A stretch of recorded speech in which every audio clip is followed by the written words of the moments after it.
Hello friends, தேவஸ்தான YouTube சேனலுக்கு உங்களை அன்புடன் வரவேற்கிறோம். கோயில்களின் சிறப்புகளை பற்றி நம்ம பார்க்க போகிறோம். இது நம்ம ஊர் கோயில்களின் சிறப்புகள்.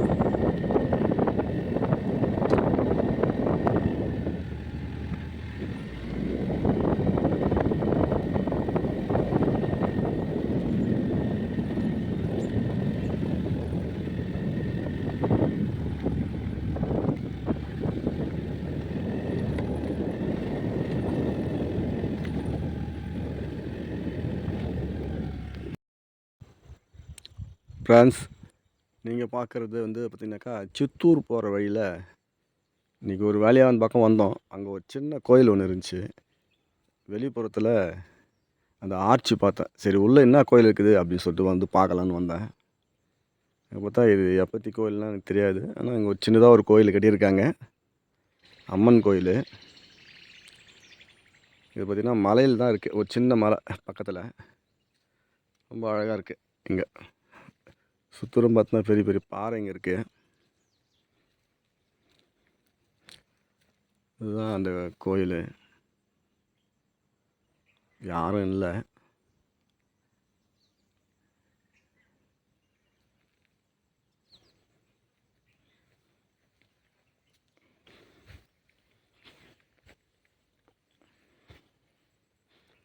ஒரு பெரிய பாறை பாருங்கள், பொழந்து கிடக்குது.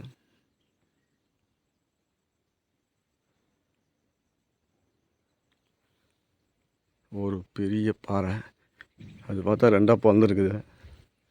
ஓரளவு சொல்லுவாங்க, தேரை இருந்தால் கல் ஒடிச்சிடும் சொல்லிட்டு அந்த மாதிரி வச்சு போச்சு. என்னன்னு தெரியல.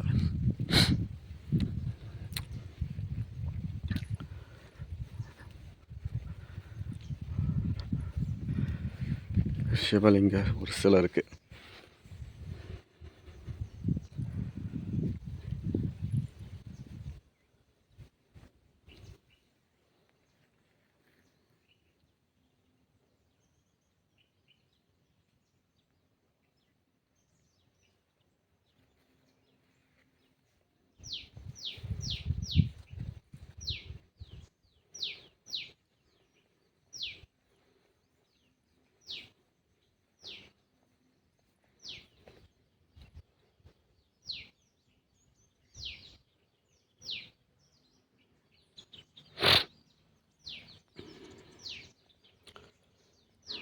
இதுதான் நவகிரகத்துக்கு ஒரு கண்ணாடியில் சக்கரை மாதிரி வச்சுருக்காங்க.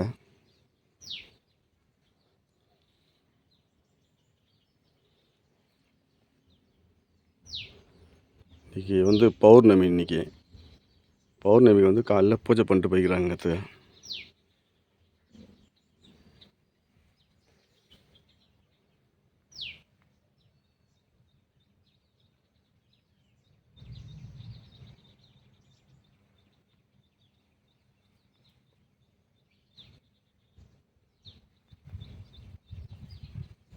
நவகிரகம் அதுக்கு பதிலாக, சிலைக்கு பதிலாக ஏதோ கண்ணாடியில் ஒரு ப்ரொஜெஸ்டர் பண்ணியிருக்காங்க. அதில் ஏதோ ஒரு எந்திரம் போட்டிருக்காங்க.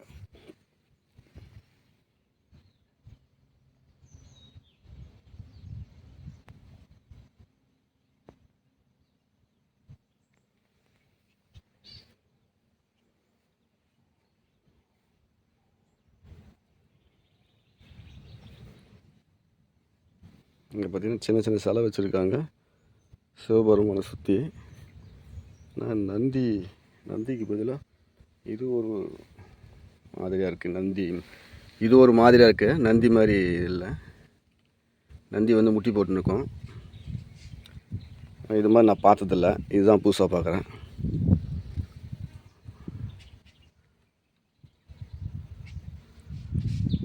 ஓகே,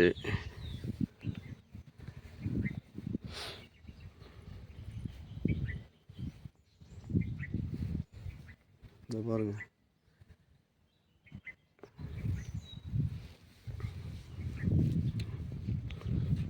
இந்த பாறை வெடிச்சிருக்கேன்.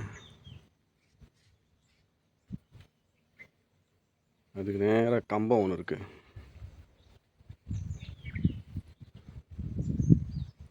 மொத்தம் இவ்வளோ பெரிய பாறை.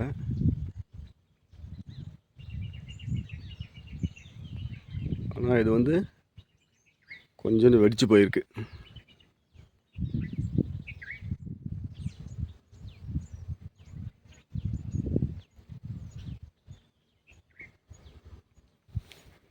என்ன விவகாரம் தெரில. சரி, அடுத்ததை பார்ப்போம்.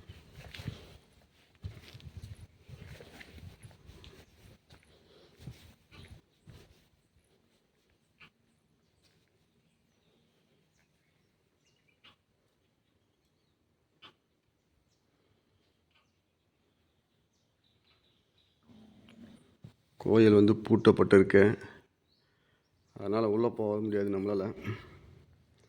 ஆனால் வந்து காலையில் ஏதோ வந்து இங்கே யாகம் வளர்த்து பூஜை பண்ணியிருக்காங்க, அது மட்டும் தெரியுது. உள்ளே அந்த யாகம் பண்ண அந்த வாசனை வருது, மூலிகை வாசனை.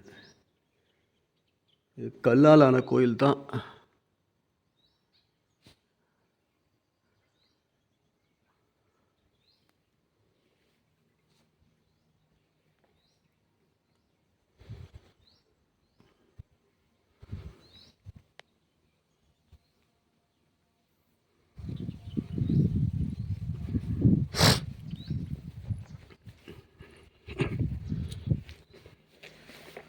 பாறையில் சின்னதாக பாதை மாதிரி வச்சுருக்காங்க.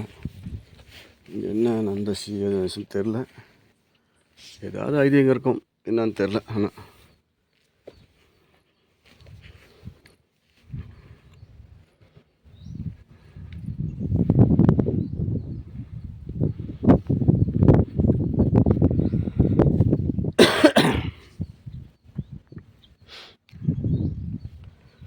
பாருங்கள், அந்த பாறை பாருங்கள், ஒரு பாறை மேலே இன்னொரு பாறை வீந்து போகிற மாதிரியே இருக்குது பாருங்கள்.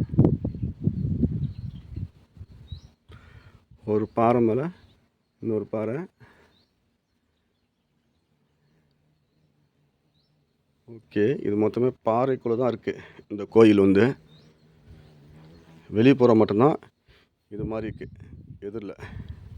ஆனால் உள்ளே வந்து குகை மாதிரி தான் இருந்திருக்கு அந்த அம்மனோட சிலை. அது திறந்தால் தெரியும். இது பாருங்கள், அந்த குகைக்குள் தான் அந்த கோபுரமே அமைச்சிருக்காங்க. அதுதான் மூலஸ்தானம். அந்த கோபுரம் தெரியுது பாருங்கள், அதுதான் மூலஸ்தானம். என்ன ஒரு ஐதீகமான கோயிலாக இருக்கும். ஆள் இருந்து கேட்டால் சொல்லுவாங்க. ஆனால் இப்போ நான் வந்த நேரத்தில் யாரும் இல்லைங்க, எல்லாம் பூஜை முடிச்சுட்டு போயிட்டுருக்காங்க.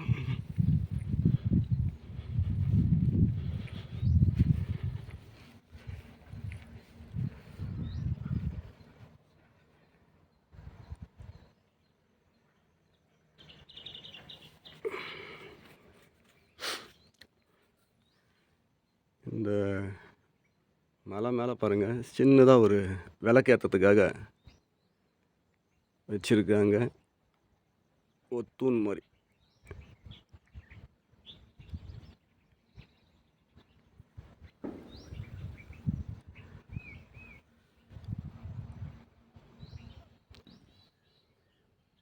இங்கே பார்த்தீங்கன்னாக்கா ஒரு சின்ன கோயில் இருக்குது.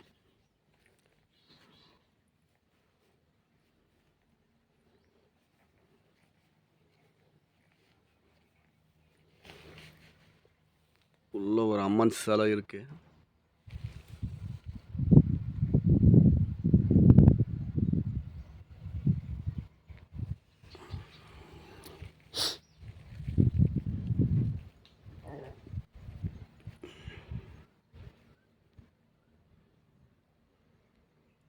இது வந்து பின்புறம்.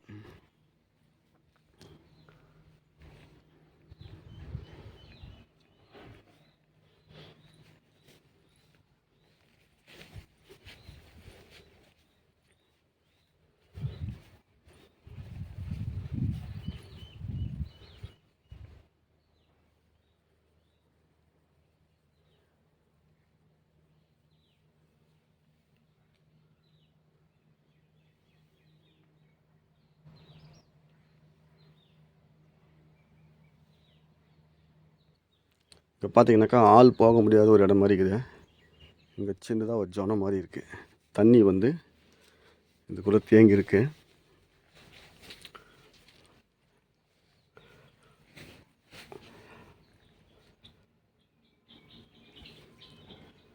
இது பார்த்தீங்கன்னா பாறை சந்துக்குள்ளே இருக்குது. ஒருவேளை மழை வந்து தண்ணி தேங்கி இருக்குதா, இல்லை பெரிய கொட்டை மாதிரி தான் இருக்குது. எப்போ இருக்கும் போய் தண்ணி.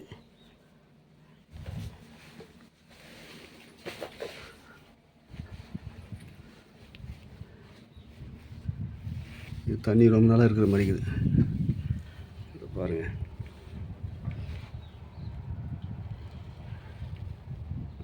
மீனெல்லாம் இருக்குது. தண்ணி வந்து எப்பவும் இருக்க மாதிரி இருக்குதுங்க. அநேகமாக அது அதான் மலைங்களில் ஒரு தீர்த்தம் சொல்லுவாங்கள்ல, அது மாதிரி எதனா ஒரு தீர்த்தமாக கூட இருக்கலாம். இது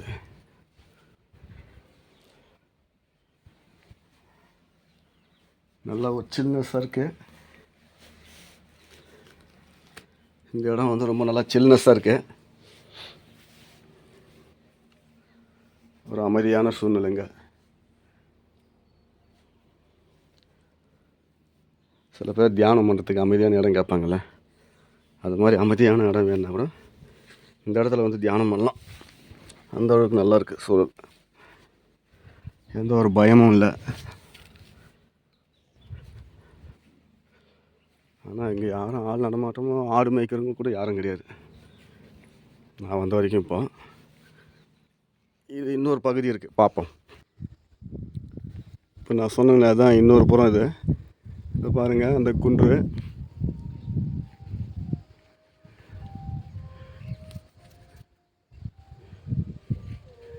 இந்த இடத்துலையும் வந்து இந்த குகை மாதிரி தான் இருக்குது இந்த கோயில். பாருங்கள் அமைப்பு, அந்த கேப்பெல்லாம் அடைச்சிருக்காங்க பாருங்கள். இது உள்ளே தான் அந்த அம்மன் இருக்காங்க மேய்க்குது.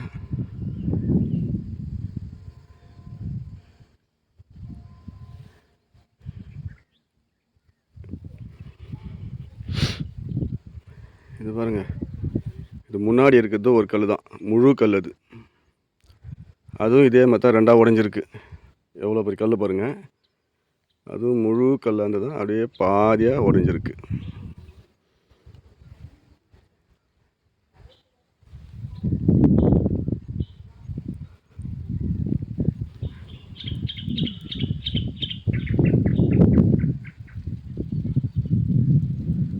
இன்னும் கொஞ்சத்தில் மழை வந்துடும். மொத்தம் மூடிக்கிச்சு மானம், மழை வர மாதிரிக்குது.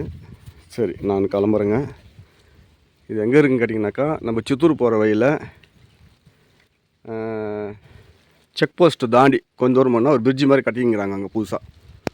அதுக்கு பக்கத்தில் பார்த்திங்கன்னா ஒரு ஓரக்காலில் ரைட் ஹேண்ட் சைடில் பார்த்திங்கனாக்கா ஒரு சின்ன ஆர்ச்சி கட்டியிருக்காங்க, அம்மன் சிலை வச்சு.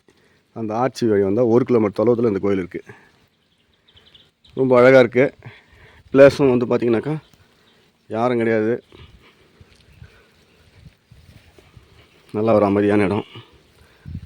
எப்போச்சும் இறங்கச்சா உங்களுக்கு ஃப்ரீயாக இருந்தால் வந்து பாருங்கள்.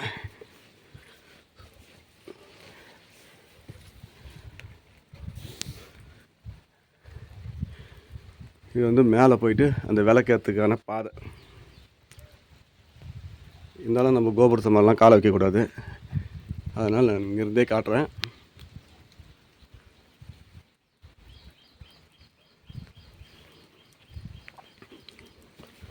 எனக்கு தெரிஞ்சு ஒரு பழமையான கோயிலாக தான் இருக்கணும். இது ஏதாவது ஒரு கதை இருக்கும், ஆனால் யாரும் ஆள் இல்லை. இருந்தால் கேட்கலாம், சொல்லுவாங்க.